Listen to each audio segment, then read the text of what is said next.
So as a kid, my parents were um, they took me to the church, and I really hated it. Mm. Not my kind of thing. Yep. Didn't understand it. Didn't really relate to me at all. But um, when I got into trouble, and it looked like I was actually going to jail, um, I had an opportunity. I looked at all the ways that I could actually get off or get a lighter sentence.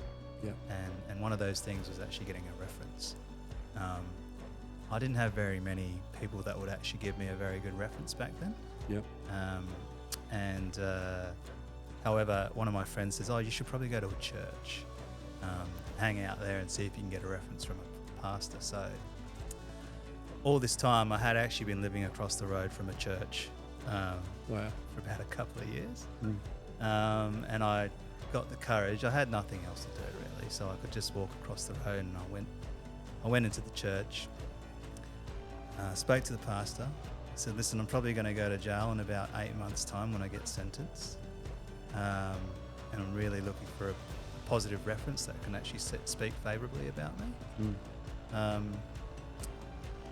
And he said, "That's great. I'll be happy to do that, but you'll have to come to church every single week." And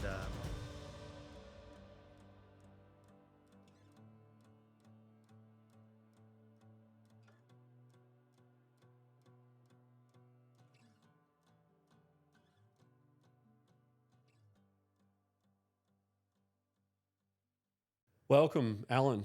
thank you. Just want to introduce you, Alan, to everyone. Alan Smith, a really good friend of mine.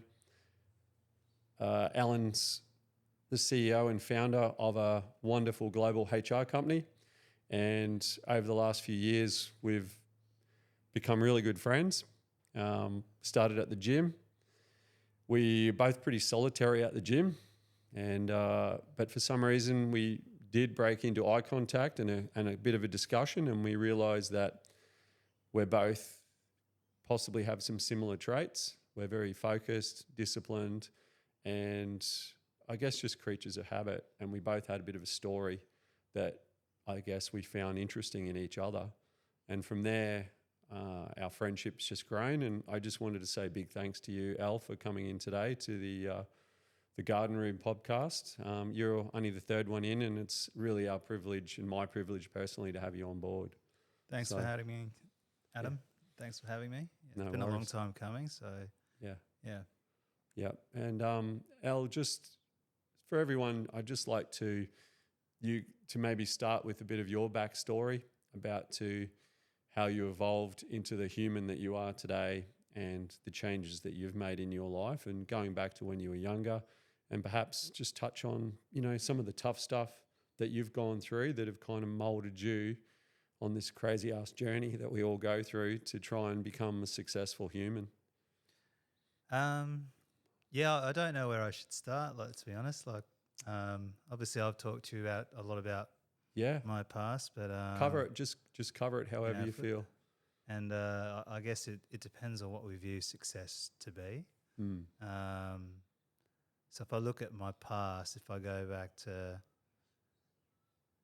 I don't know. I think I look back at where as to the turning point for me. Mm. And I probably hung around a lot of the wrong people when I was a lot younger. Yep. As we all did, we were quite impressionable as a young age, and Mm. I also come from a minority background back then, and it was quite hard to actually kind of fit into. So the other side, as in like the easy way in terms of belonging to a group, and sometimes those groups would actually be bad groups, was quite attractive to me because I felt like I belonged at a time. Mm-hmm. But those kind of things really led me down a path which probably eventually landed me in jail. But it was actually probably the best thing that happened to me Yep. and probably really, lit a fire underneath me to really look at a way to change my ways. And Mm. at the time, I never had a plan to actually have my own company, sit on a number of boards or anything like that. 15 or so years ago, but it was more around trying to keep my head above water, really. Yeah. Yeah. So, but yeah, I don't know. I think if I was to think about what really changed changed me as a person, the start was probably getting myself into a lot of trouble, Right. and then actually also having the opportunity, and to be honest, just by pure miracles sometimes, probably a lot around my faith as well now, which is somewhat kind of shifted me and grounded me to be what I am now. So yeah. And how far back does that faith go, So as a kid, my parents were they took me to the church, and I really hated it. Not my kind of thing. Yeah. Didn't understand it. Didn't really relate to me at all. But when I got into trouble, and it looked like I was actually going to jail, I had an opportunity. I looked at all the ways that I could actually get off or get a lighter sentence. Yeah. And one of those things was actually getting a reference. I didn't have very many people that would actually give me a very good reference back then. Yeah. However, one of my friends says, "Oh, you should probably go to a church and hang out there and see if you can get a reference from a pastor." So all this time, I had actually been living across the road from a church Wow. for about a couple of years, and I got the courage. I had nothing else to do really, so I could just walk across the road, and I went into the church, spoke to the pastor. I said, "Listen, I'm probably going to go to jail in about 8 months' time when I get sentenced, and I'm really looking for a positive reference that can actually speak favourably about me." And he said, "That's great. I'll be happy to do that, but you'll have to come to church every single week." Yep. And I was like, "Well, how hard could that be?" And so, yeah, I did that. I went to the night services because I was so hungover every evening that I couldn't actually wake up in the morning in time. So I'd go to the night services, and the night services would also be followed by dinner as well. Yep. And that I think that repetitive kind of that routine of actually going back to church, meeting the same people, I didn't realize how much of a profound change that would actually have on me. Like they really probably they softened my heart over time, and they probably actually, I would say that they actually helped me. With the things that I was doing back then, I would say that my heart was actually really desensitized to some of the stuff I was actually doing. Yeah. And I didn't realize, or I refused to realize that some of those things were actually wrong. Yeah. But staying away from that group and then joining another group, and mind you, this is all because I just wanted a bloody reference. It really changed me, and I didn't change my faith during that time. I did get sentenced. I did go to jail. Yep. But a month, like as I went to jail and as I was actually getting processed, I thought, well, what harm could it be to just say a prayer? And I was looking at about a good 8 years, initially, as to how long I'd actually be in there for. Yep. And then I said a prayer, and I just remember saying, well, if you're going to say a prayer, right, might as well be the biggest fucking prayer you could ever say. And Yeah, for yeah, sure. and well, I'm going to challenge you, God. If there is a God up there that gives a shit about me, well, I'm going to give you the biggest prayer, the biggest Hail Mary. If you get me out of here, I promise to dedicate my life to serving you and honouring you and all that stuff. And, you know, a week later, after being in jail, I had a visitor, and it was actually the church. Wow. And it turned out that the person I was actually spending a lot of time with, having dinner with after the service, was actually a retired barrister, and he was going to represent me. And so my trial came probably about a month and a half later, so he sped it up. Yeah. And he actually managed to get me 3 years, but it was 3 years and a suspended sentence. Wow. So I got out straight away. And I was like, Yep. I was actually speechless, and I said to Father Peter, I don't know what I'm going to do. Like, he says, what do you mean? You've got a whole new life against you, ahead of you. And I'm like, well, I just dedicated my entire life to God. I don't even know what the fuck that looks like. Yeah. So yeah, that was pretty much the change of my change. The big change that I actually received, and you know, I'll never look back. You know, it was a miracle to me. So I looked at all the ways that I could actually change my life, and you know, they did say to me, "You've got a whole new life against, like you've been born again, like you have a real opportunity to do things and make a life for yourself, the legal way, the right way." You know, Between the lines.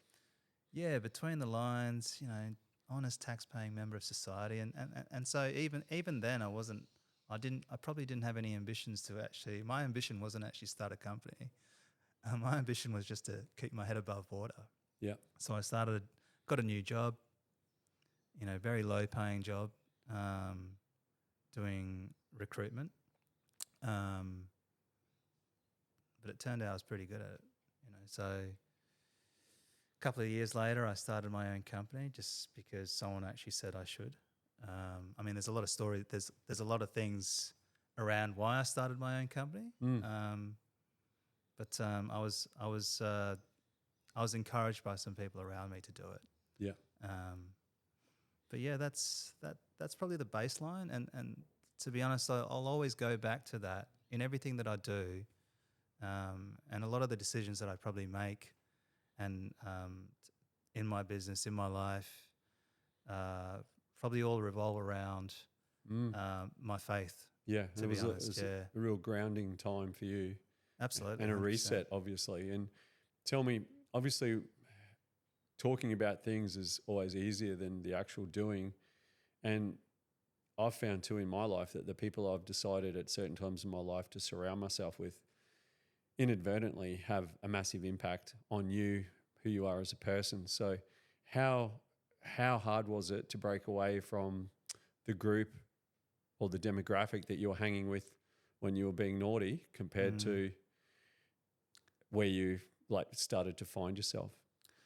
And was there any peer group pressure to come back? 100%. So I probably so it wasn't all perfect. As soon as you get out, you know, as soon as you start your new life and you have this direction, I'm going to start my new life. I'm going to stay away from these groups of people. I probably stuffed up a couple of times. Yeah. And I think change is actually quite uncomfortable, right? So change Very. in any situation, you know, changing your business, changing your job, even changing the circle of friends. For me, changing your circle of friends and your network and the people that you surround yourself with can actually be quite scary, because it's really lonely. Yes. It's really, really lonely. If you decide not to hang around that group, who's your new group? Yeah. You know, so you've really got to rebuild that. But I strongly believe that you aspire to be, you aspire to be like the people around you, right? So I had a few good mentors in my life along the way that really helped me see that. Yeah. And so if I could put it to you simply, I don't know if you agree with me on this, but I know when I was doing bad shit and being not a great person to society, it was because of the people that I surrounded myself with. So if you hang around a bunch of dickheads, like, you're going to aspire to be the biggest dickhead in the room. For sure. And that'll eventually get you into trouble. But the same thing is if you just inadvertently hang around with a bunch of successful people that are doing really well, people that are quite innovative, you aspire to be like them.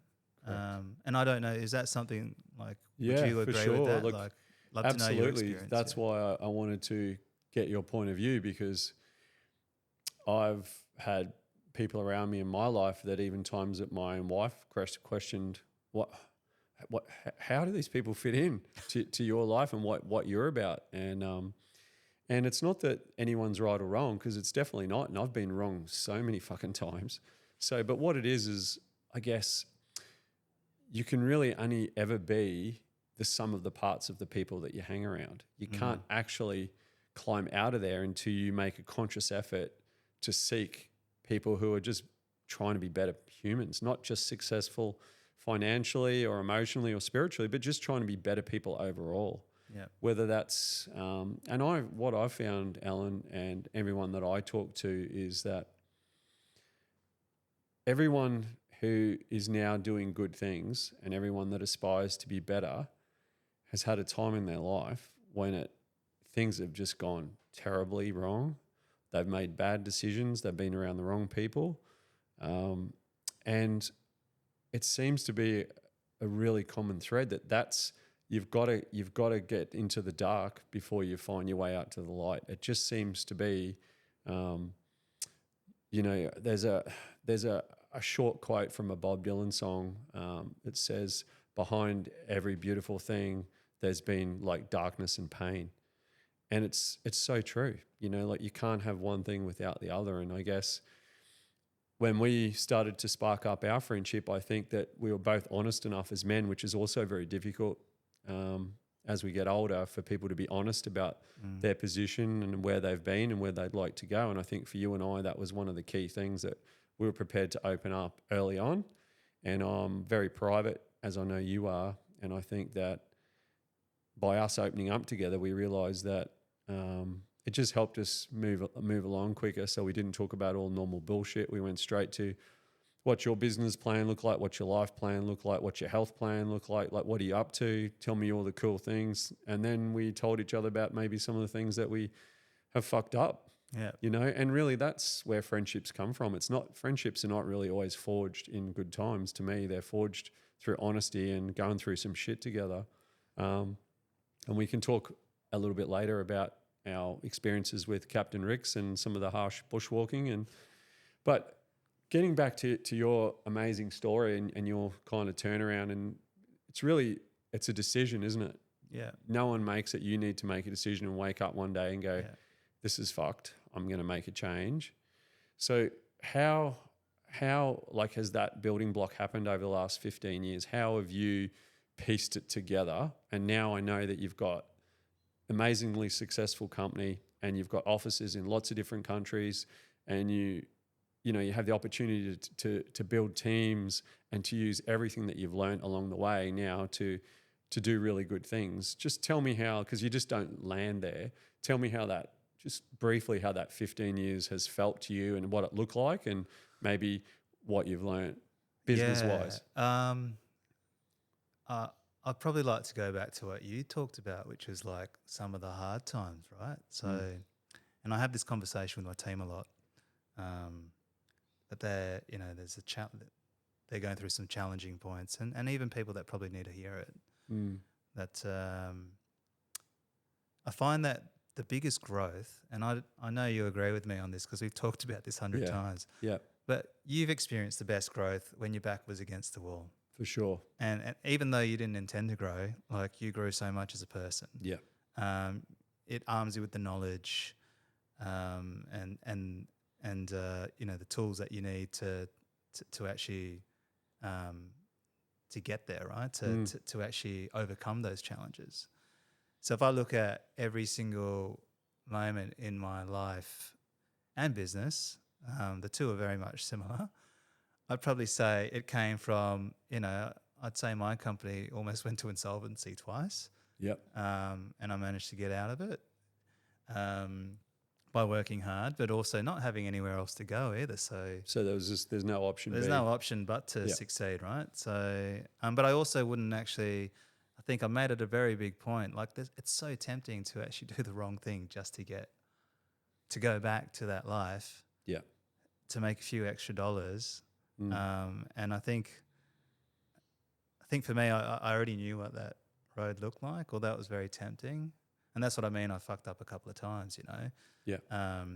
Because I did go back there because that was the easy. I thought that was easy. It was, but it's not everlasting, right? It'll come down eventually around you. So for me, I was really focused on actually building a firm foundation. Yeah. And a firm foundation can be, a set of beliefs, values, things, the person that you want to be remembered for when you know, leave this world and stuff like that. So yeah, I'd say challenges, like a lot of challenges. I think making decisions and sticking to decisions even when they're not actually popular. Yeah. But also cutting off people. Like, you know, I know we surround ourselves with good people, but you know, it is sad when you have people that, I guess every now and then, you know, you go through seasons of groups of people, and some people don't come on with you on that journey, or they're not on the same level after a certain while. Correct. Um, And that can be hard too, right? it can be hard, but you also know, and you know, like, and that's why I probably like yourself, I keep my friend circle quite small, because eventually, after a while, those people take up a lot of energy, and I only want to give energy to people that also reciprocate that same energy back to me. Yeah. But yeah, I guess that's one way. But also, like, I also apply the same thing in business. So, you know, as much as you want to make an influence on a client, so I want to help you, they can also sometimes have those same clients can either have a positive impact on your business, because you also take the good things from them, or they can actually change if you're not careful, they can actually change your business. Yes. So you're doing work that you don't care about. You're selling products that you're helping a client that is selling products that you just don't care about either, right? Or you just don't believe in the outcome. You're not the best brand advocate for that client, you know, especially in recruitment. I can't sell a job that I don't feel passionate about, that is for a cause that I don't really care anything about. Yeah. You know, I'm not the best person to sell that job. There has to be some connection, It has to right? be like authentic, you know. Yeah. So, you know, I'll walk away from those kind of jobs. I'll also walk away from jobs where I just don't feel that our companies are aligned from a values perspective. And that's fine. There'll be another company out there that could service them because they are aligned on values. It doesn't mean they're right or wrong. It comes back to how that would actually make me feel and what I want to be remembered for. So I guess that's probably, you know, one of the aspects of It how takes a while to get to that though, right? It does. I didn't figure that out until probably a couple of years ago. Yeah, So, yeah, exactly. yeah, like you think you do. Every single time you get a new iteration, like you get to a new level within, you know, what we view success as. Yeah. And success to me right now is probably not, you know, the size of your wallet or anything like that, or how much money you're making. That my view on success has changed over time. But yeah, that changes all the time, right? So yeah. So whereas I think many years ago when I didn't have any money, obviously money was actually important to me. Yeah. But I think I never lost sight of, you know, what I wanted to do either. Like I wanted to make an impact on people's lives. I wanted to make an impact on businesses, and doing a good job, and I suppose doing a good job helping people with their outcomes, like genuinely helping them with their careers, helping companies actually succeed and be successful, and making money. That they're not mutually exclusive. You can do both at the same time. Exactly. So yeah, that's. And do you think because in your younger days that you did some things that you're not always happy about, and you probably saw things that some people never see in their life, you see another side of life. I hear lots of people like 50 Cent, a lot of other people that have had a bit of a checkered past as well, talk about how they learned so much about people, about body language, about personality from that different life that they can now utilize within the lines, because you look at things, the window or your paradigm is different because you're looking at it from a much broader, wider view than just the protected world that most people live in most of their lives. Where if you take more of a street value and then you can groom that and you can take the ruthlessness perhaps out of it, but still learn how to see things for what it really is, and know that even when people in office and board meetings, things are really bad, they're actually not that bad. No one's dying today. It's just a board meeting, and yes, the numbers mightn't be good, but it kind of helps put things into perspective. And I think if you've never had that pain, you've never done some things that you perhaps we're not all happy about, your feathers get ruffled quicker. Would you agree? Yeah, if I faced, I would totally agree with that. If I face some of the problems that I face now, like if I face some of the problems that I face today, even a few months ago, Yeah. and I faced them when I was 30 years old, I would have crumbled. Yeah. You know, I think I also believe I wasn't meant to face these problems Until you're ready. until I was actually ready. So for me, you know, reading people, having those kind of street smarts, as you mentioned, I would say that's 90%. Because body language is everything's huge, all right? about feeling, right? Yeah. Like for me, it's all about feeling. If I don't like someone, and I don't mean I don't like them, it's just the energy's wrong, right? Like it's just wrong. Like I just don't feel good when I'm around them. So I just kind of exit from that situation. And it might be, I'm not sure if I really want to do work with you, you know? Yeah. But it's the same way. It's the same reason why I gravitated towards you, right? You know, we hung out, but in reality, Adam, like we didn't really get to know each other until we actually went on we carried 30 kilos around on our back, Exactly. helping each other up that mountain. Absolutely. And, you know, and then I really got to know you. That I was like, wow, this guy's actually like, you know, hiking for 2 days, you know, lifting each other up rocks and going through creeks and, you know, helping each other up, giving each other water, you know, and being vulnerable at the same time. Like that opportunity was absolutely amazing. Yeah. To really get to know you. Yeah. Look, I agree, Alan. That was a game changer for me, and I think not only was it good for you and I for our characters and our friendship, but also to build those bonds with Artie and Chris and all the other boys that came along. I think when you see each other at their worst, when everyone's broken, and let's be honest, you and I were broken after that first 12-hour hike. It was pretty harsh. I actually thought I was going to die in my tent that night. Man, but you left your phone back there. I did. Thank you, Phil. I was like, oh, we went for a 2-hour drive back after that. We had Hungry Jack's, and then you went back there. Absolutely crazy.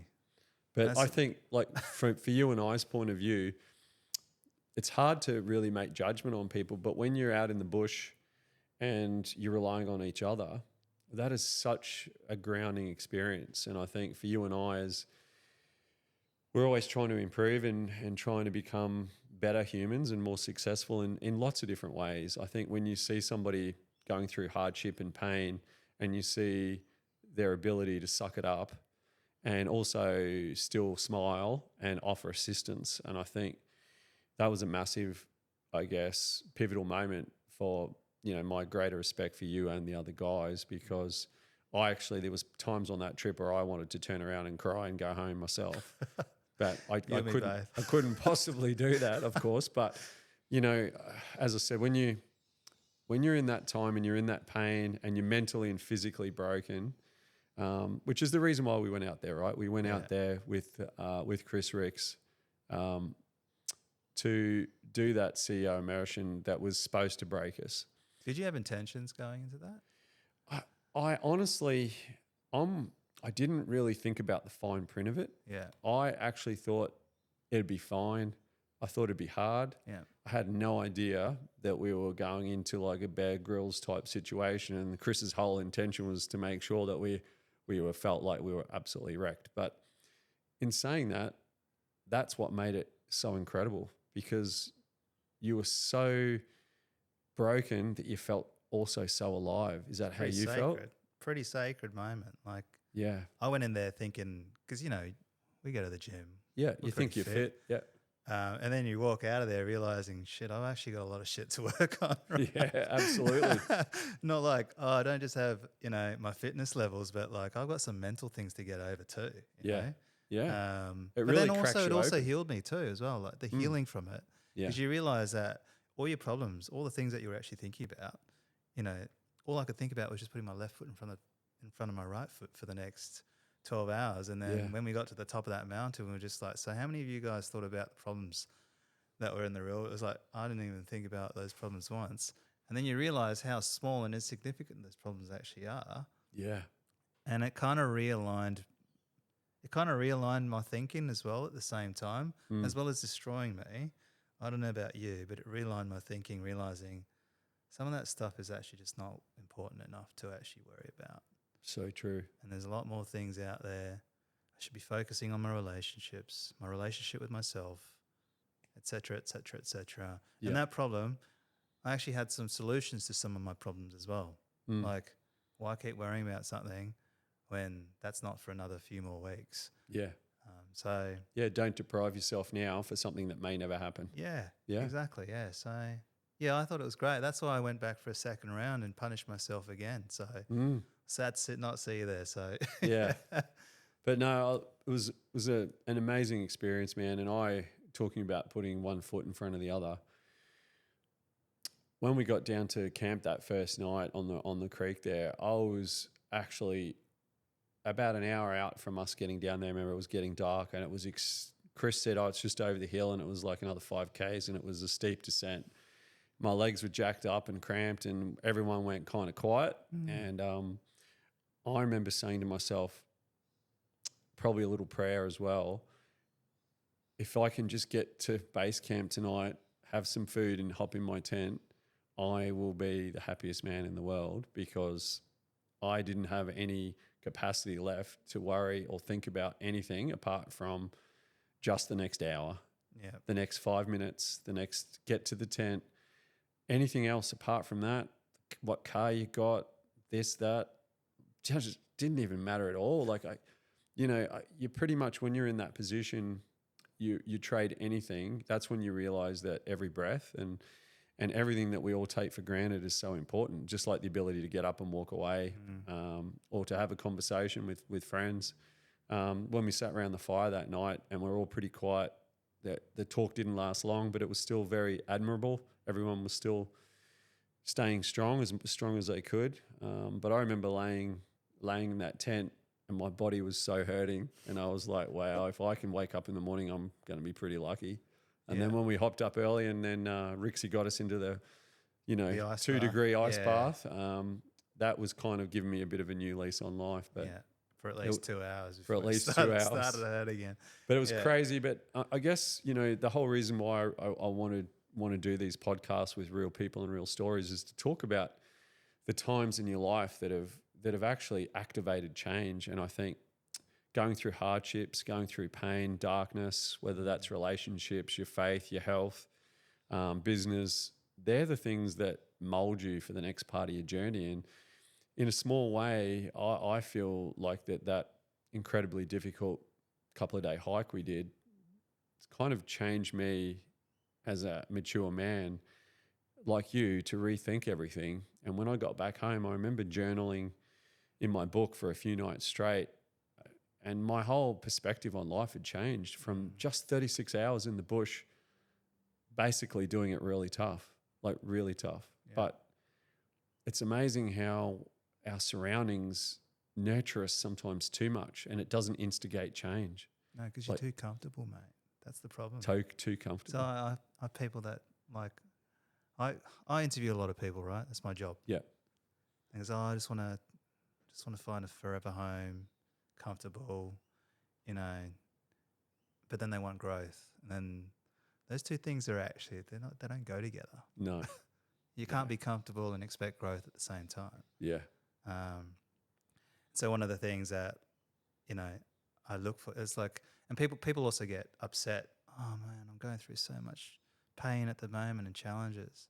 But if you change your thinking around and your perception and your surrounding and just the way that you think about those challenges and go, actually, well, no, I'll give you an example, right? I pray, like I'm quite spiritual now, just based on my experiences. I still am. I haven't changed. I still go to church every single week. I'm not here to preach to you either, by the way. But if I was to, I meeting with some people in church, they go, I'm going through some tough times. And then we forget about what we pray about. So I pray I want to be successful. I want to be wise and all that kind of stuff. So I prayed about all that shit. And then I just realized, well, fucking hell, why is all this bad shit happening to me? I'm just going. I said, I wanted to pray. I prayed for like good shit, you know, like I wanted to be wise. I want to be successful. I want to make some really good coin. Yeah. I want to get some good clients. It's like, all right. So if you prayed for that, and let's say it's the universe, so we don't make it too godly, right? Yeah. If you pray to the universe and you go, I want to be successful. I was like, okay, right. For you to be successful, Adam, I'm going to put you through some fucking shit. I'm going to put you through a few dickheads. Yep. You're going to have to negotiate through those few dickheads. And after you learn how to negotiate them, sell them, or get rid of them, whatever it is, you know, overcome some of those challenges in business, then you're ready. And then you've got a bit more wisdom. Correct. And then you've got a bit more skills. But it's disguised in shit. But we forget about what we fucking pray about. Yeah. That's what I think about, right? So if you're manifesting stuff like that and go, let's talk about manifest. I'm manifesting wealth. Well, yeah, you don't wake up in the morning and feel like you're waking up with an IQ of 150. Yeah. Right? You're going, okay, I've woken up. This is a new day. I've got to change my thinking about that. So when you think about the challenges that are thrown your way, don't forget about what you prayed for. Don't forget about what you wished for. This is a lesson that's coming. Yeah. And I go, okay, well, I should actually be embracing this. I should actually be thanking the universe for this actual opportunity to get through this. Yeah. And so I think that'll separate, like that. If you think about what separates, you know, those people that are really successful. If I think about every successful person I've actually met, yourself included, they went through some shit to get to where they were, and a lot of them weren't even thinking about being successful. They just wanted to keep their head above water.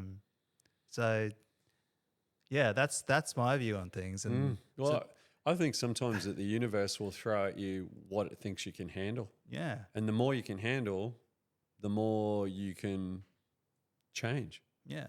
If you can't handle it, you're not prepared to face the battle, face the war, the darkness, the times of feeling depressed and come through. Yeah, I think it's being a good human is really does boil down to how much you can handle and bounce back and learn from it. Because nothing good happens. Like you don't wake up better, right? From a prayer, no matter how nice it was. You don't wake up and check your bank account and have $1 million you wake bucks up in your account. to get better. There has to be challenges. You have to face them. You have to manipulate yourself to become better to face those challenges. Yeah. And then that opens up opportunities. But even pain, like sitting in your pain, don't try to escape that pain. Yeah. Like sit with your pain, understand why that pain's there. And not masking it. And I think that's why you and I got along straight away, because we were we squared off pretty early about talking how it really is. Yeah. And I think the few other key nice people we've met recently are very similar to that. And it makes a huge difference to, especially as you get older, you're more particular about creating new friends because you possibly don't even have time for your existing friends. I do have a very small circle. I'm obsessive about work, my health, family stuff, and just creative in general. So I'm very particular now about what I decide to do with my time. It's my one commodity I know that's dwindling, and I can't buy it back. Yeah. So those little snippets of time that we decide to share, I guess for me, are becoming more and more valuable. I'm always afraid to actually be late with you. Every time it's like, breakfast. Okay. Shit, I'm almost late for this podcast. So tell me, like your mindset. Tell me, like none of us are perfect. I know I'm far from fucking perfect, but my mindset has got better. Tell me how, like that. What's your scaffolding? Like, what are your non-negotiables in your life that help you to perform? As in my routine? Yeah, routine, just things that you need in your life, whether it's love, partners, health. Like, tell me, obviously the church, tell me about those things that are not negotiable that you wouldn't remove for anyone that help you to be Alan Smith. Listen, I like in the gym, do you want to know why I don't actually talk to anyone? Why? Because I've got my God music in my ears. Is that what it is? Yes, my Christian. I love it. And then when I go to the sauna, I go by myself. And a lot of times when I work out, so when I work out with you, which is once every fortnight, that's probably the only time I ever work out with anyone. Yeah. If I go to the sauna, I'm doing my meditation. Yep. I started even doing what they call that. My missus got me into it. What's that, hot yoga or something like that? Yep. The I know it's got a specific name. yeah, But it's the name escapes me, but that was pretty fun for a bit. Yep. But it's actually just really centering myself. But in that sauna or within that, like it's meditation for me. Some people call it prayer. I call it meditate. Some people call it meditation. For me, it's prayer. Yep. So every morning it's thanking. I give thanks for everything that I have. Mm-hmm. Even all the challenges that are coming my way, you've got to give thanks to that and embrace it. And thank the universal God for those lessons, Yep. for those opportunities. And some, like every person that you meet, even if they're an idiot or someone that you don't like, they're a lesson. They are a life lesson for you to get through. And then after that, I also pray for, obviously the people that I care about. Pray for people that I don't really care about. That bit's still a bit hard for me, but Yep. But you're trying. I'm trying. Yeah, that's probably one of my things I need to improve on is praying for the people my enemies, or I wouldn't say enemies, just people that really intentionally trying to do me wrong, right? Yeah. And I might have a different viewpoint in that in 5 years' time, because I seem to get a little bit wiser every 10 years maybe. So Yeah. interview me then when I turn 50. Yeah. But that's and then I pray about the things that like what I'd like to see, the world, our city, where we live, things like that. So I always pray for what I want last. Yeah. I tithe, which is just a Christian thing, a church thing of actually giving 10% of your wealth away every single time you make money. I had a real problem with that too when I was a lot younger. Yeah. When I first started my company, I'm like, I really need this money. Of course. But it goes back to so I never actually. The funny thing is though, Adam, when I never tithed and when I never gave any money to the church, or never gave more than 10% or 10% minimum, I'd always have no money. And then the moment I started tithing, I always had more money than I could ever dream of. And so it's a really funny concept in that. But when you think about it, when you lose 10% of your wealth every week or every month or every year, what does that do for you? It puts you in a challenging situation, right? So what does it do? It means you work fucking harder, or you hustle harder. Yeah. I never thought about it that way. But the thing that changed my mindset in terms of, okay, well, how do I actually get over this tithing thing? Because I really need that money, and it doesn't make me feel good. And so I'll go back to the bit where I actually almost, how I said I went insolvent twice. Yep. The first time, I bought the business off my business partner at the time, who helped fund this company, the HR company that you know now. What he didn't tell me is that he had an 80 grand tax bill that he never paid for a year. So I had used all the company's funds to pay him. And then I had literally only $150 left in my bank. And I was at church. It was actually in cash, actually. I had no money in the bank. It was actually in cash. Wow. And I really needed... I was thinking to myself, well, if I'm like, well, this is kind of stupid. I got out of jail. I've got this company. And so, like, did you just get me out of jail to see me fuck up again, right? So that's what I was thinking in my head. And I just started doing the math in my head. I'm going, you know what, $150 is actually only going to keep me alive for 5 more days. So offering bowl came around, had three $50 notes, and I was just like, you know what, it could probably go to a better place than keep a wretch like me alive for another 4-5 more days. So I just put the whole lot in. Wow. And then I got a phone call 5 minutes later from a client saying, we'd really like to take these 2 people. And I had 40 grand in the bank. Wow. So I was like, I never questioned tithing ever again. No. So you got to give to get, right? Yeah. Well, I didn't. The thing is, like, is that a shift of energy too, though? I think it's a shift in energy, though. Like, if you give, like, so I give without expectation. Yeah. Right. And it's the giving with expectation that's the problem, because if you're giving to expect something in return, Yeah. then I don't think that's the right way of looking at it from an energy perspective. Yeah. I think the energy with that is actually wrong. Yeah. In fact, I think it's negative. But if I think about, okay, so if I think about it from, my faith perspective as to why you're giving 10% away, well, in reality, why are we all here? Because the universe made us, Mother Nature, if you want to call it Mother Nature. Who are we all from? We're all one of the earth. Yeah. So it's all hers, it's all his, it's all God's. Yeah. So I have this honor. So I changed it from thinking, why the hell do I have this business if I keep failing? Is this some kind of practical joke that God's trying to play on me? and then I changed by thinking, like, well, actually, no, it's not even my business. It's actually his business, or it's the universe's business. Yeah. We And actually, we're I'm just a player, right? We're just, And I have the honor to look after this. I'm the caretaker, and I get to keep 90% of it.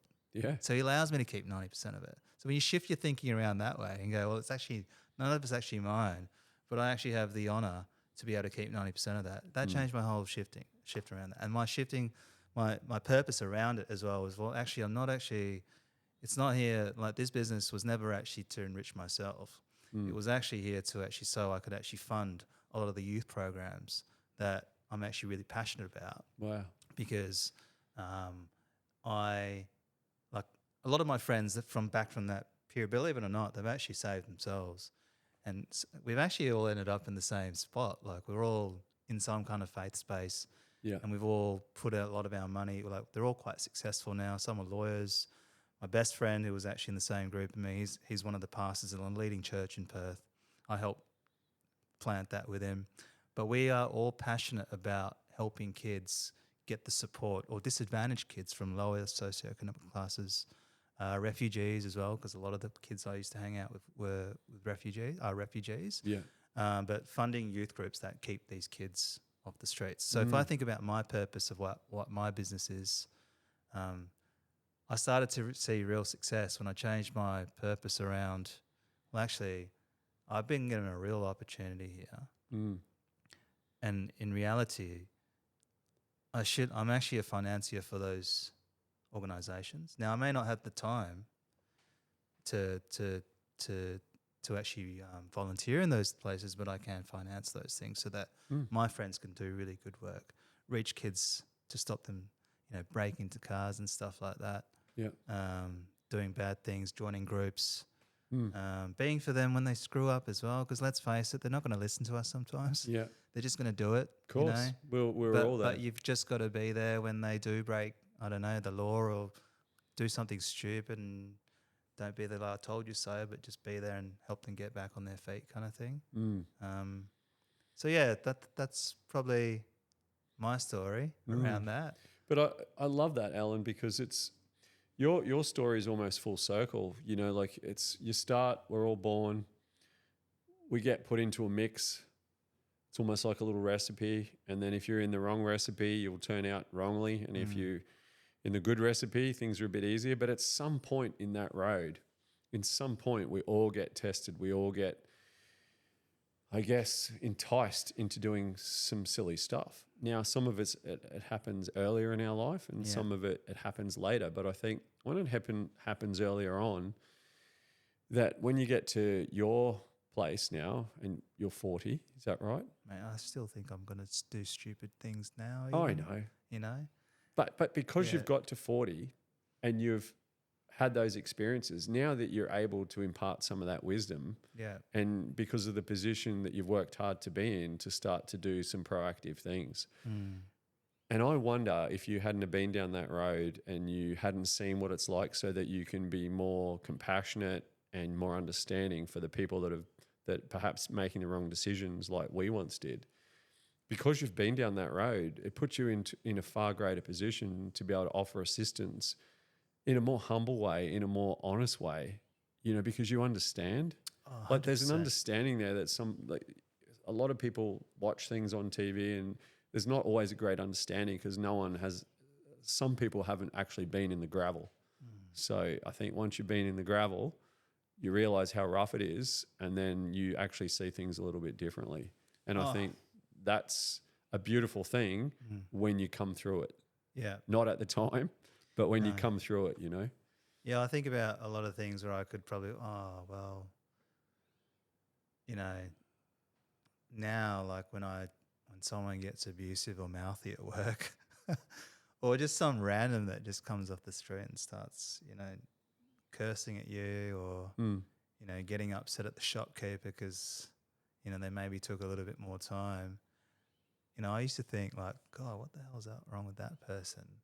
And my thinking now is, oh, that guy's a bit of a dick. Like, but my thinking now after that is actually, well, geez, I really hope this person's okay. Like, we don't know what that person's been through for that day. They could have lost their mother. They could have lost Yeah. their daughter, son, or, something bad could have happened in their life. And instead of actually chastising them, we should probably just be going up to them and just saying, hey, are you okay? Do you need someone to talk to? Yeah. I think, when the street smarts, as much as it also helps, you were talking about that, your past and, your younger years hanging around that kind of hustle kind of mentality on the streets. As much as you can actually feel the bad energy, you can also feel if someone actually genuinely needs help, right? Yeah. Or just they need someone to talk to. Yeah. And I'm trying to challenge myself a bit more to even go up to just random strangers that genuinely look like they need some help. I'll even ask it in interviews too, so people I've never met before. And it's funny because like I'm going, you're not interested in a new job. You think the job's actually going to help your situation. So tell me what's going on in your life, because I just don't feel that everything you've told me.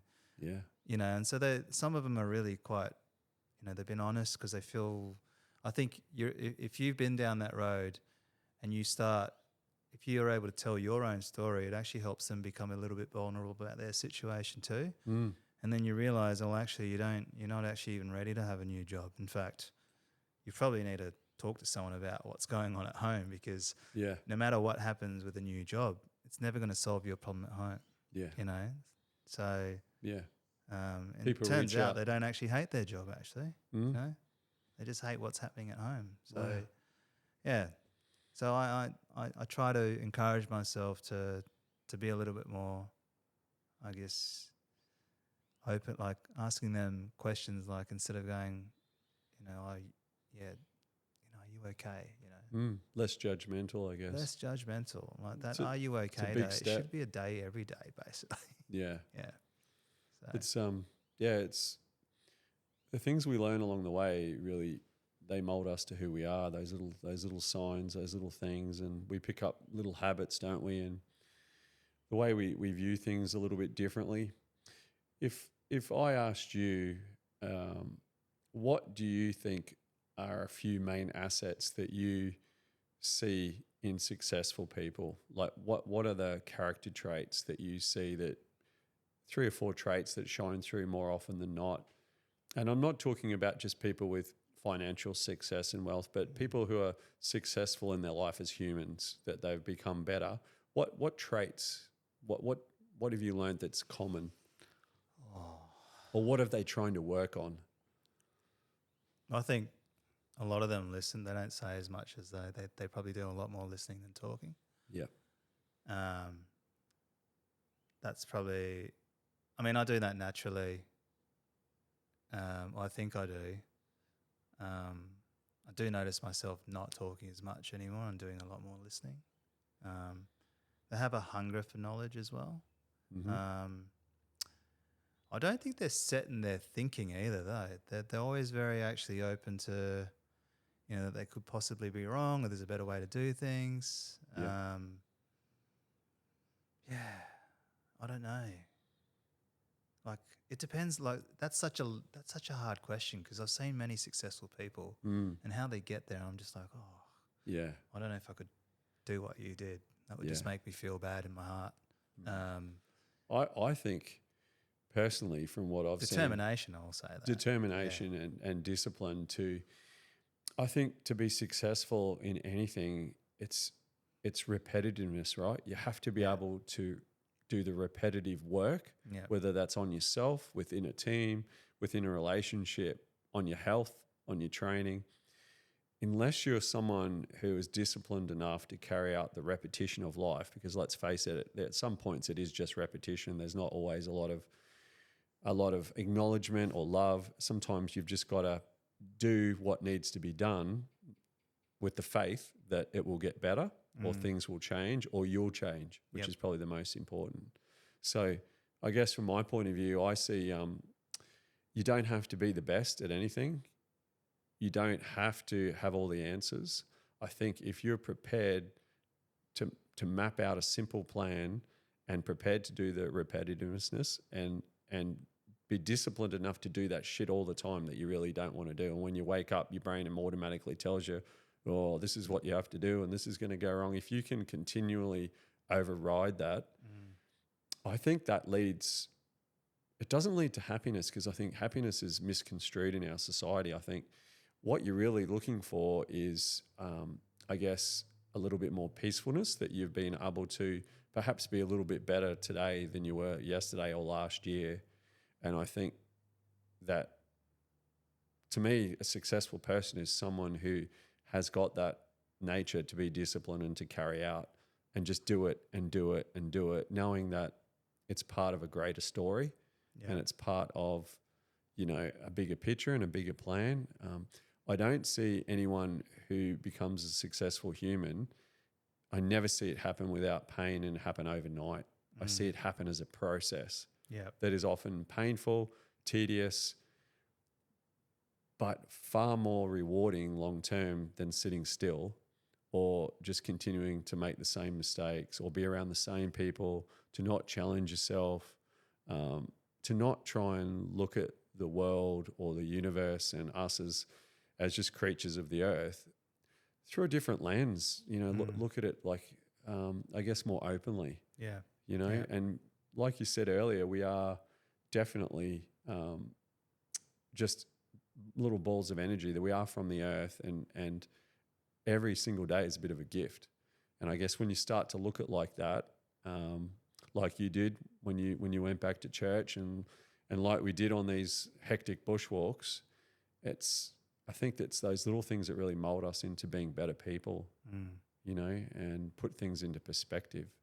Because I think our Western culture has perhaps lost a little bit of the reality of what it really means to be a good human and what we measure ourselves on. Compared to when all that shit's stripped away, what you really measure yourself on is being able to get through the day, do some good things, and try again tomorrow. It's not all the other stuff that you can't take with you. So I guess they're the people I respect, are the people that continuously grind out for a better reason, But also being someone that does what they say they're going to do. Absolutely. So I think half the challenge of actually being successful, or what everybody has a different version of what success is, right? Yeah. But is actually taking the first step. Yeah. And the first step's never comfortable, man. It's fucking shit. It's just like, I know. Oh, why am I doing? Oh, that's right. I'm doing this because, okay, well, I'm gonna have to walk through a lot of shit first before I get to see the end of it. But it's actually the journey that is if you think about what gives you like you're saying, happiness. Well, I think it's joy. Joy, Joy is a good word. Joy is everlasting, right? Correct. And so I think, happiness is one thing. Happiness, it'll come up. It's momentary. It's momentary. Yeah. You'll feel the exact same, and it's fine to feel the exact opposite after that. Sorry. But I think getting joy, even when you're feeling like shit, it should be pretty joyful to actually experience the journey as well. Well, you're still feeling, right? If you can feel the bad, the good, the in-between, you're alive. Yeah. And but having a good circle of friends around you that actually, even having a great woman behind you, or sorry, it's for your, I don't know what audience you have, but a great partner. Correct. Great lover, good people that surround you. I could tell you what I'm doing. Yeah. And I know you'd be a great friend.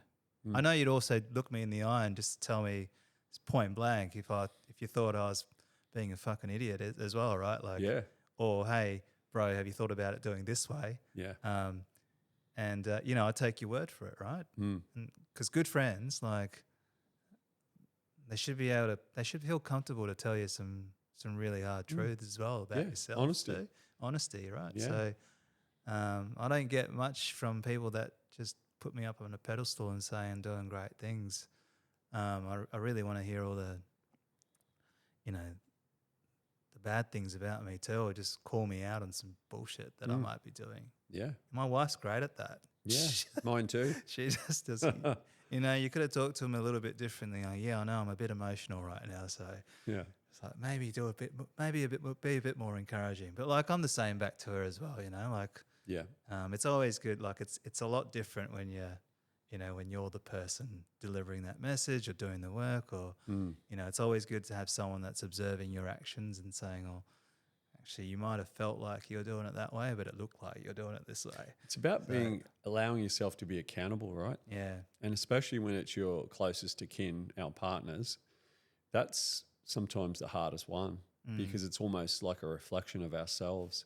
Yeah. Because it's that person, that significant other, there is nowhere to hide.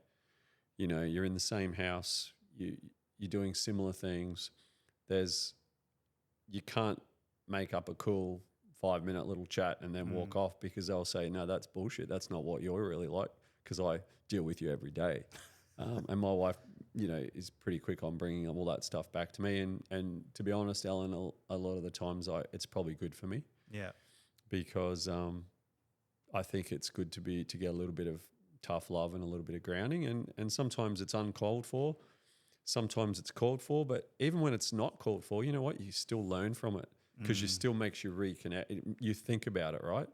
So even if somebody has told you something about yourself or someone else that you may not agree with or it may not be true, it still makes you rethink the situation and it makes you wonder about your point of view, if you should change your point of view or your actions or your manners.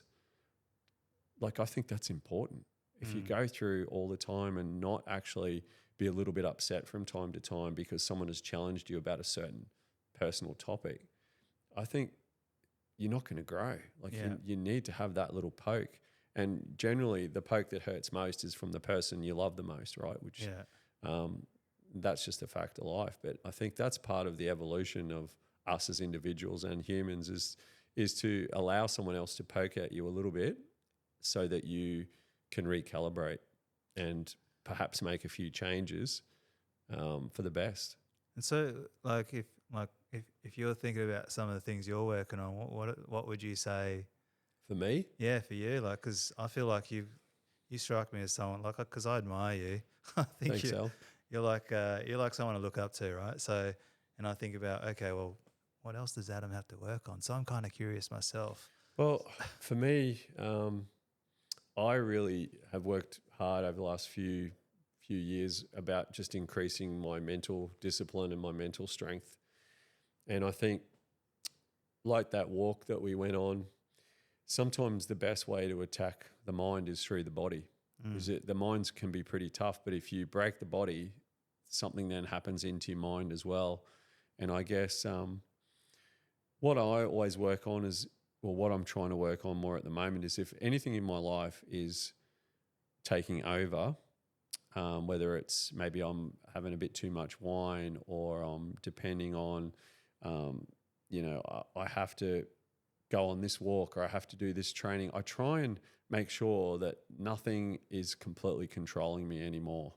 So I've tried to be disciplined enough that where if I'm thinking about something too much, I try and be strong enough to not just box it, but to try and limit the amount of time that it's impacting on my life, especially if it's something that I know I can do without or something I don't really need.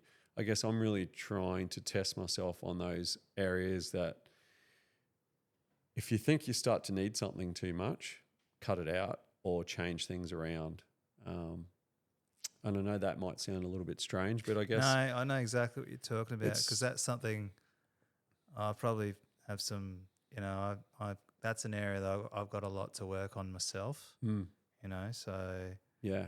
just thinking about things. But the only difference is I'm not where you're at. I'll probably just go out and do it. So And look, I was like that for a while, but I guess my thing is as well is if I am so disappointed in myself more that other people wouldn't even notice that the little things that I'm trying to achieve or the things that I'm trying to do personally, but I guess I judge myself a little bit unfairly I sometimes. think we all do, mate. Yeah, Like, we're because our worst critics. if I set a goal or I say I don't want to do this today or I'm not going to be like that today or I'm going to be better at that conversation today and I let myself down, I take that really seriously. And I guess I don't feel bad about that because I still do a lot of positive self-talk as well. So it's not like I'm just knocking myself about. But I think sometimes you've got to really, I try and have a really good hard look at myself. I talk to myself a lot in the car between meetings, between seeing the boys and all the different teams we have and everything going on. Even sometimes before I return home and I'm going to chat with the kids or my wife, I actually give myself a little pep talk because I say, Adam, you need to fucking get your shit together. And you might have needed to be like this before, but now you've got to get better at not just carrying things over from one environment to the other, to try and be more thoughtful and compassionate and understanding so that I can be more of what everyone needs, you know, and try and break that down a little bit and soften myself a little bit sometimes to suit the more personal situations.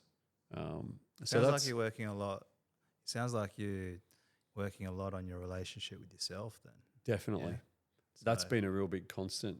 And I 'Cause think, I mean, if you can't work it, like if you can't, what is it like?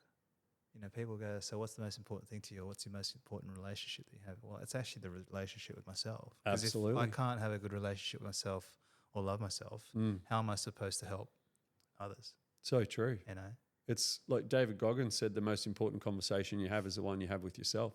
The argument you have is the best one is with yourself. Yeah. It's like when the oxygen mask drops in the plane, you got to sort yourself out because otherwise how are you going to help the other guys? That's true. Well, they teach you that in swimming as well, right? So Yeah. like, So I guess to answer your question, that's what I'm working through. I'm working through still how can I be better so that I can better serve the people in my life and the business side, the personal side, the friendship side. How can I be better so that I can be better and more useful to everyone?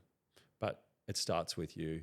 And that's really my challenge because I know everything gets better if I get better. yeah. If I'm not getting better or I go backwards, my relationships go backwards, my business goes backwards. So, yeah, So you'd say you're quite self-aware about your faults and I'm Yeah. trying to be, yeah. I haven't been in the past, yeah.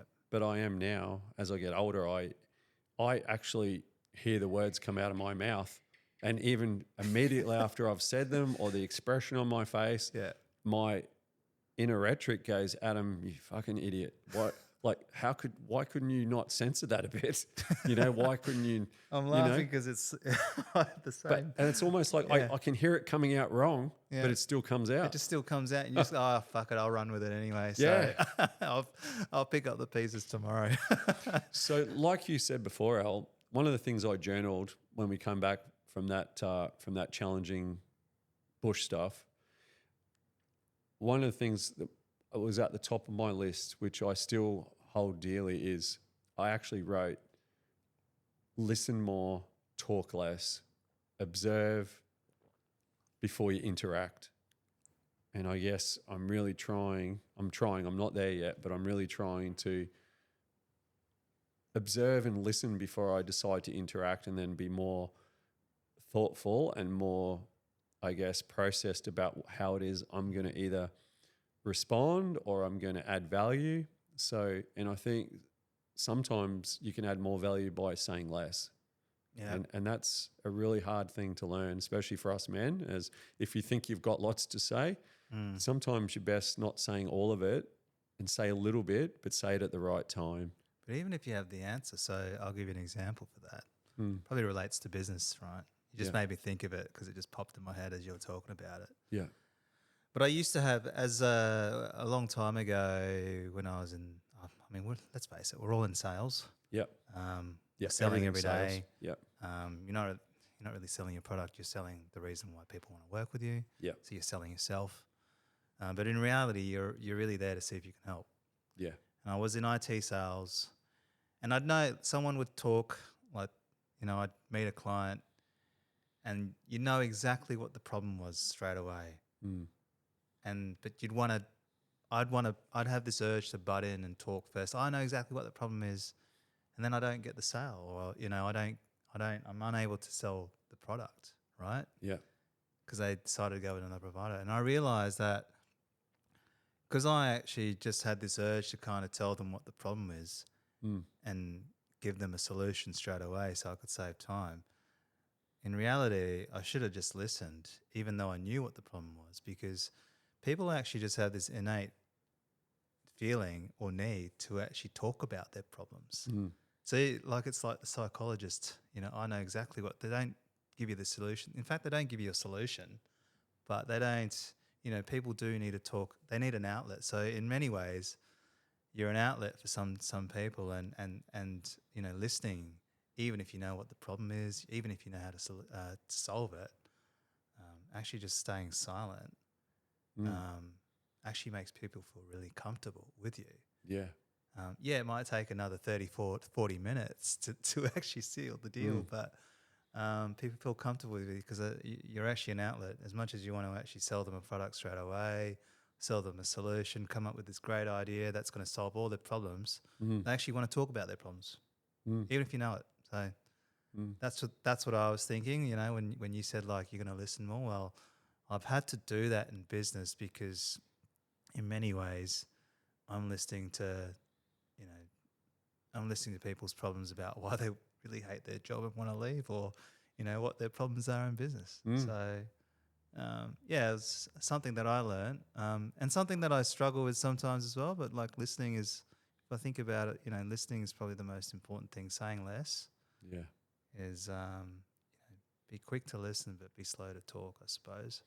That's one way to look at it. Yeah, and it really is a learnt, unless you're gifted from that from young, which I wasn't.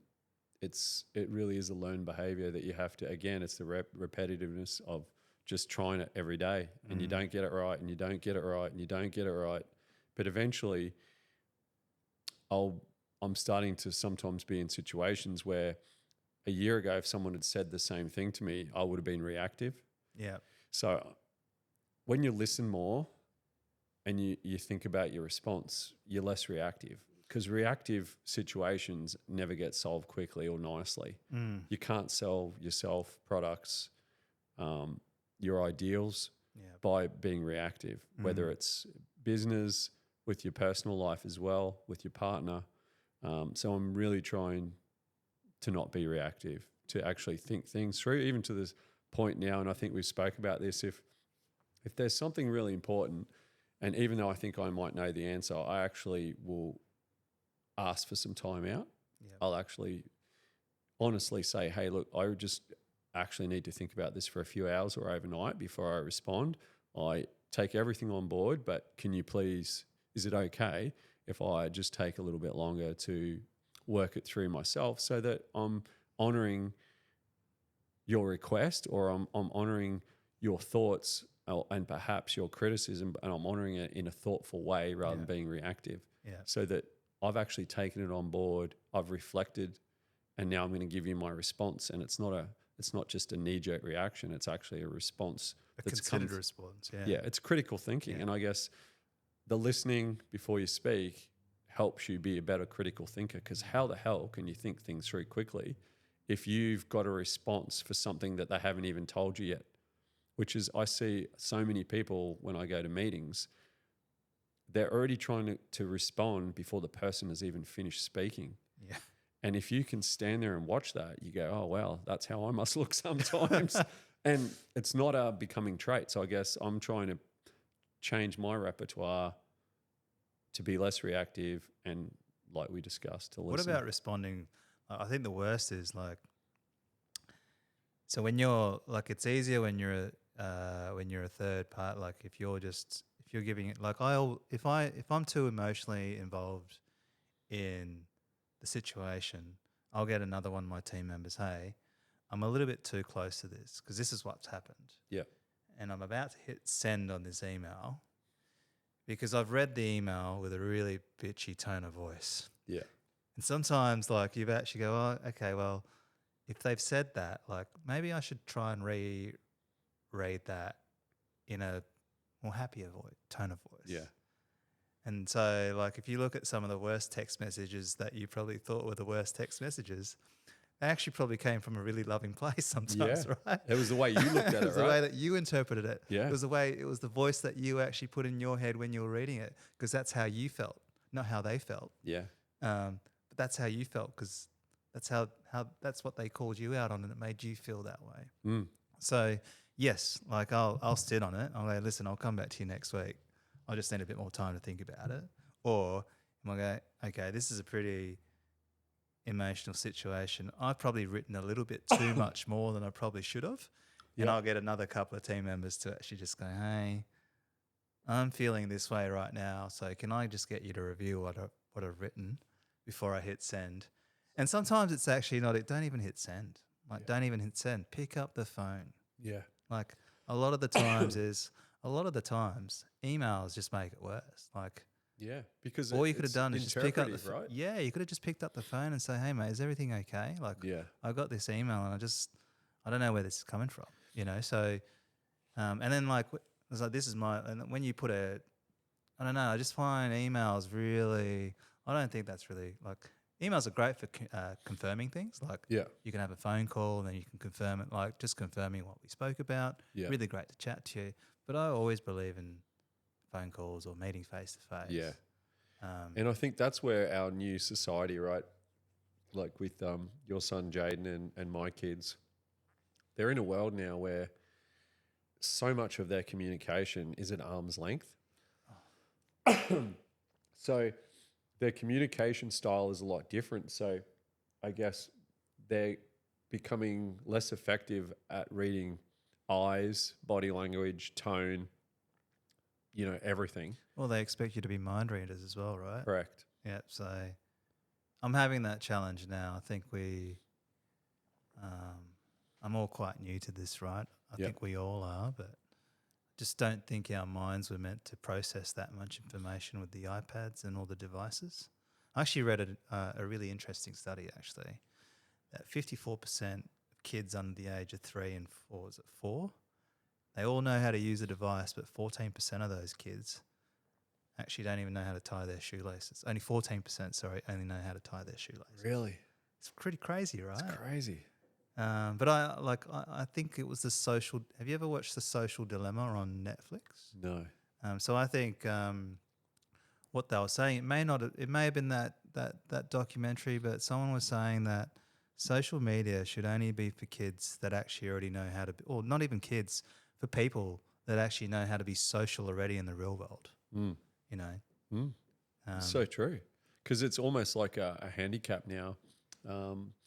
That you can't. You can form relationships in the digital world, but you can't form relationships in Correct. in And the it's real such a world. big skill, Yeah. and I think it always will be.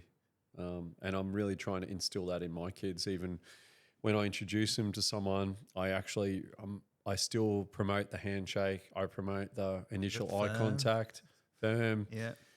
Nice to meet you. This is my name. Just try and just get the basics right, Yeah. because then that sort of sets a really beautiful foundation for any relationship, Yeah. and just for a start of a communicative type of relationship. 100%. So I guess just moving forward for you, Alan, success means so many different things. You've worked incredibly hard to be in a position now where you're at, both in your personal life and business wise. I know you said that your perception of success has changed, because once you're successful to a certain level financially, and then other things, you realize that that's not everything. So tell me, what is the next sort of the short, medium term look like for you, for your business, and for you personally, like for you to continue to be successful human and share that with your family and your teams? What does that look like? Where are you going with that over the next few years? Yeah, I think success it changes all the time, right? You're in different seasons. Success looks like this. Um, I think that hike really helped realign some things about what success actually meant. Mm. Um, and it used to be about building a really great business, but I think it was actually also um, building a team and actually growing that team and nurturing that team Yeah. to be better versions of themselves was, which the outcome of that, believe it or not, is actually a successful business anyway. So if you Correct. focus on that, Yeah. then the outcome of actually nurturing your team to be successful, good human beings, being really confident in their abilities, also doing what's right too, not taking on work that is wrong or what feels wrong to them, Yep. Focusing on actually helping people, Yep. as opposed to actually helping themselves, which is so common in our recruitment industry, which is actually why I started my own company in the first place. It's because I realized that we weren't really helping people. Yeah. We were more helping ourselves. But just explaining to our, encouraging my team to do that. And they're really good at that. I'm really blessed just in my life, in my business, even with the people that I have. Yeah. I think I have some of the greatest people within my team in the industry. Yeah. Who are incredible human beings. But if you focus on the outcome of actually helping people, money's going to come anyway, because if you're really good at doing that, people are going to pay you good money anyway. So True. which is so true, right? So Mm. it's like the boat. I had a story. There was a story that someone told me about the boat builder, one of my mentors actually. And have you heard? Did I tell you this story before? No. But there's a man. He's got a boat. He's got a leak, and he's got He's had 3 people go through it to try and fix this leak. He's been spending 8 months on it. Mm. He spent all this money, $5,000, $10,000, on another tradie, and they spent a month on it, still couldn't fix the leak. Third guy comes around, gets a referral. He goes, yeah, I can fix that. Gets a hammer, and then taps it around where the leak is. Spent 5 minutes on it, and then he charges the guy $100,000. And the owner of the boat goes, "Oh my God, you only spent 5 minutes on it." He goes, "Yeah, but I've spent the last 30 years perfecting my craft, so I could actually fix it in 5 minutes." So that's, so if you focus on actually that, if you focus on perfecting your craft, then you can always, you're always going to get good money for it anyway. So that's the story I quite like to actually tell my team about, because there's a reason why there's a reason why I'm able to do my job quite quickly. It's not because I've got a, I've spent the last 30 years, just as you have actually spent the last 30 years or 50, 40, not 50 years. Yeah. Sorry, 30 years. I've spent the last 20 years cultivating my network so people could actually find the right people quite quickly. I'm always talking to those people, just like you. You've spent the last 20 years, 30 years actually building up your brand. Yeah. Because people will want to work for you. So the best tradies work with you. It might be some other things. You've got some techniques in there that probably take the newbies a long time to actually do, but it takes you like that, and you see the problem straight away, you can fix it. But like, I guess that's, I don't know where I was going with that, but going back to answer your question, right?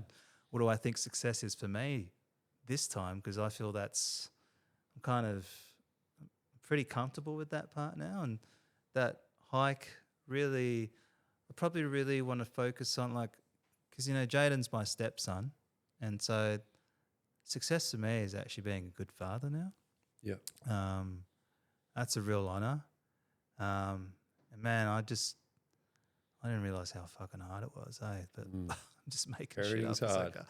Yeah, so that's it for me, like if I was thinking about what success is for me and it's been an honor, and I've actually enjoyed the process of it too, because it actually it's actually reminded me a lot about my childhood, about, how did my dad solve this?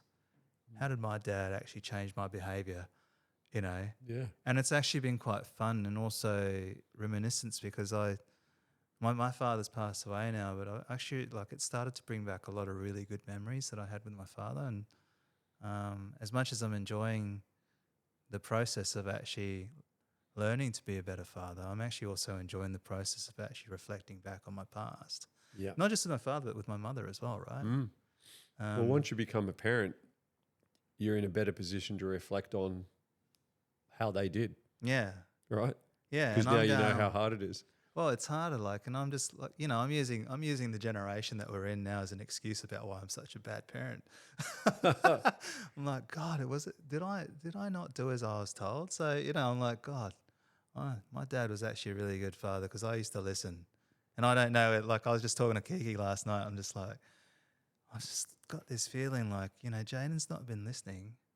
And I don't know, like, is that the generation thing? Because it's starting to make me feel really, like, it's starting to make me look at myself and go, well, I used to listen to my father a lot. Yeah. Was it because of the generation that we're in, or is it just my dad's just a lot better than me? Right? So that's what's going through my head right now. And I've got it. Kiki's been really loving and great. She says it's got nothing to do with that. She listens to you a lot more than he listens to you a lot more than me. Yeah. We do think it's a generational thing. I hope it is anyway. But they live in a digital age.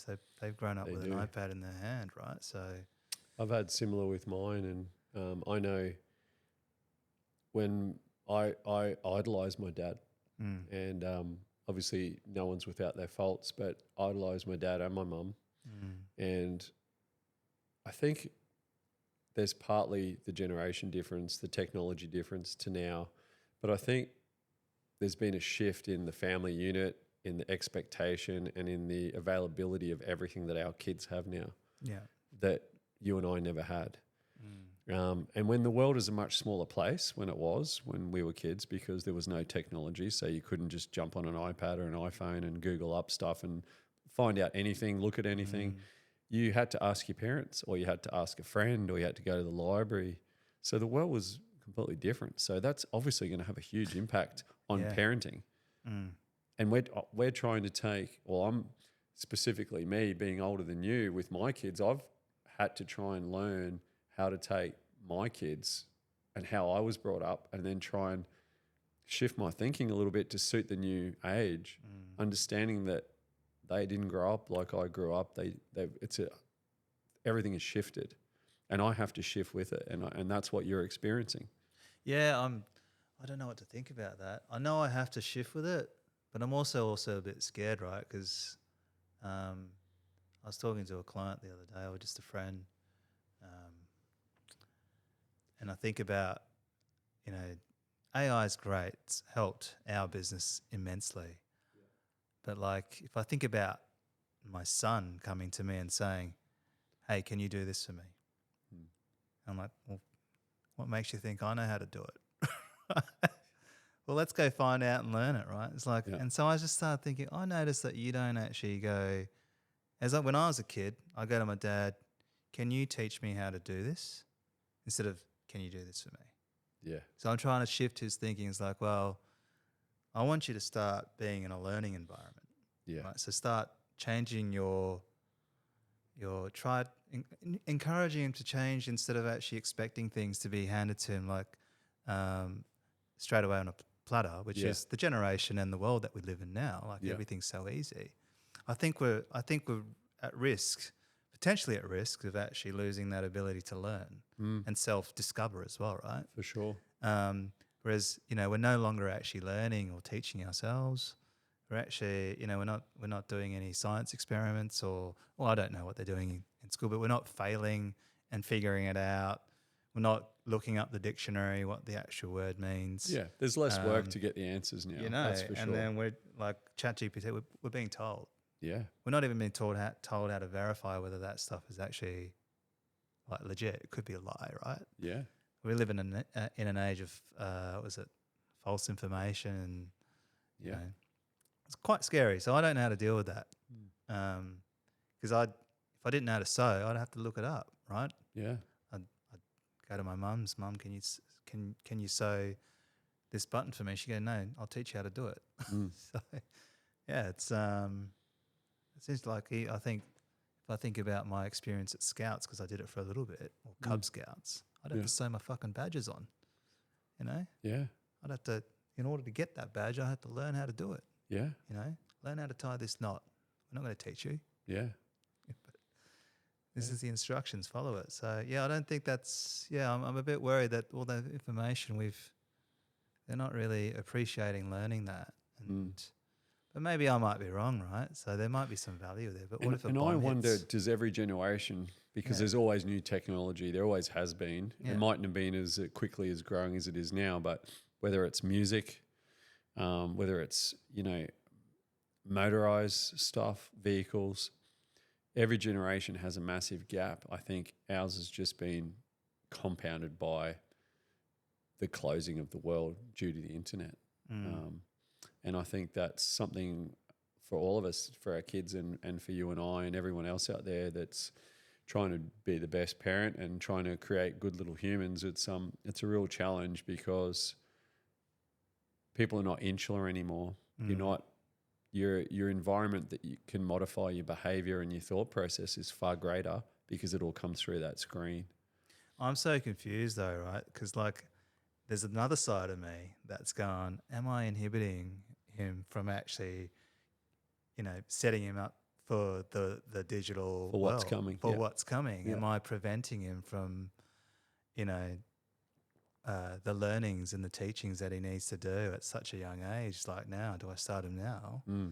Am I inhibiting his ability to learn more now about the world that he's in by taking the screen away from him until he's 12 years old? Yeah. Or limiting his screen usage. So I'm conflicted there because, what if that whole time where I've taken it away from him, I've actually set him up for failure? Because so nobody knows the answer. I don't think I have the answer, but I'm just I will say that his grades have actually improved since I've taken the iPad away, and we've limited it for the holidays and stuff like that. So, It's definitely a changing environment, eh? but his social skills have improved too. It's great. Well, they're going to, right? Yeah. Because it's almost like a safety net having a device around. Yeah. If you're feeling uncomfortable, you see the kids at the bus stop, you see everyone on the bus, instead of striking a conversation or with somebody or looking out the window and looking at what's happening, everyone's on their phone. Yeah, because that's a way of going, well, I'm feeling anxious now and I'm just going to pretend that I'm doing this. Yeah.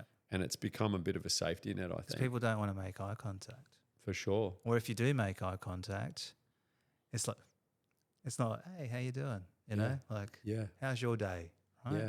Even I feel funny about it now. Right? Yeah. Yeah, you've got to be a little bit careful now. Yeah. You can't just say g'day to whoever you want to. No. It's I say I tend to be fairly friendly when I'm out and about, and if people get eye contact with me, I won't look away. I'll say hello, how you doing? Hi, whatever. And some people are very obliging, and other people don't know what to do with it, and they just They go basically back on their phone. or just avoid you. Are they But looking behind you, going like? Oh, to me, it's just I was brought up that if you get eye contact with someone, you greet them. yeah, You don't have to be friends with them. You don't have to know them, but it's actually polite and it's manners to recognize, I see you. You're another human. Hello. Yeah. My dad used Have to a do good that. day, He used you to know? force me to do that. So, because I'm actually, as a kid, even now I'm still pretty introverted, right? Yep. I'll be extroverted if I need to be, but Yeah. I was a very timid kid, and my dad would force me to go up to his friends when we would have these family dinners, tell them what I do. I hated it. Yeah. But I realize now what he was trying to do, right? He was trying to get me to be social Yeah. and ask people how He was your making you day? uncomfortable, Yeah. which in turn is eventually going to help build Help me you. grow, yeah. Yeah. So, yeah, that's Cool, man. Totally get it, yeah. Yeah. Yeah. Very good. Well, I just want to say a big thanks, man. It's Oh, we kind Like- of talked about everything, didn't we? yeah, like you and I have these chats all the time, right? I was saying to Carlin earlier that we have a train, which is I really look forward to our routine. We go train, we push really hard in the gym, we go have eggs, and then we talk about life, about business, about mindset, about all the real things going on in our lives. And wanted you to know that really means those little things mean a lot to me. And you and I both are very precious with our time, but spending those moments and those few hours every few weeks definitely mean a lot to me personally. And I feel that I'm better from knowing you, Alan. And I just wanted to just say a big thanks sincerely from me, and I guess invite other people to make that connection with like-minded people. When you feel that, don't be afraid. Open up, be honest. And if those people don't reciprocate, well, it's no loss. But when it's like you and I, and you can make that connection, it can be a wonderful thing. And look, we're not kids, so you can still find those connections anytime. And I guess for me, because I don't have a lot of them, I really cherish the important ones that I have. So thank you. Oh, bro, I'm actually honoured to do this with you. Yeah, I'm just stoked that you have me here, and I feel exactly the same way. I don't have a lot of friends in my life. As I mentioned, I keep the circle pretty small, and but for you, I have a lot of time for, and happy to do it again. Great. So yeah, thank you for having me on the show. Pleasure. Let's keep track of each other's progress and Absolutely. Keep each other honest too. do good things. Cheers, Yeah. Al. Thanks, mate. Thanks, Bye. buddy.